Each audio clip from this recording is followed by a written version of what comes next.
The CDC is warning doctors that this year's flu vaccine may not be very effective. Officials say the vaccine does not protect well against the dominant flu strain seen most commonly so far this year. But they say the vaccine should still provide some protection. Both Republicans and Democrats are trying to figure out what to do about what critics call one of Obamacare's most notorious side effects. Chief National Correspondent Jim Angle with the latest plans to deal with the so-called death panels. There is one part of Obamacare that even many Democrats want to repeal, a board that has the unimpeded right to cut Medicare spending just as the baby boomers are retiring. We have almost 230 bipartisan co-sponsors of this bill, and it is not a partisan issue.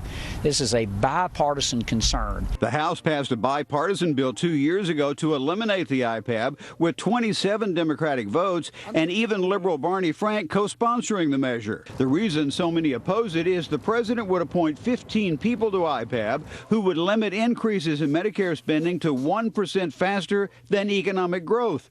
And the law limits review of its decisions by Congress and the courts. Two Republican physicians, Senator Tom Coburn and Dr. Phil Rowe, wrote in the Wall Street Journal Thursday that IPAB is, quote, an administrative agency whose actions cannot be checked by the executive, legislative, or judicial branches. This setup shreds the separation of powers that is fundamental to the U.S. Constitution. That's why the Goldwater Institute is asking the Supreme Court to review the matter. There is no other constraint on what the board can do.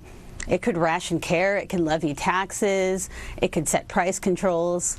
The Supreme Court of the United States needs to defend its branch of government and say, wait a minute, it's not proper on something of this measure to have only one branch of government making the decisions. The law asserts IPAB's decisions could only be challenged by a 3/5 majority vote in the Senate, and though it's prohibited from rationing care, rationing isn't defined. So if IPAB were to set a price of a surgery, a life-saving surgery, so low that no doctor would perform it, would that be rationing care?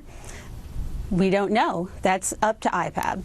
That's why some critics call the IPAB a death panel. Not only that, after 2020, the law says none of IPAB's decisions can ever be challenged by anyone. Brett? Jim, thanks. Stocks were down today. The Dow lost 12.5. The S&P 500 dropped 2. The Nasdaq fell 5.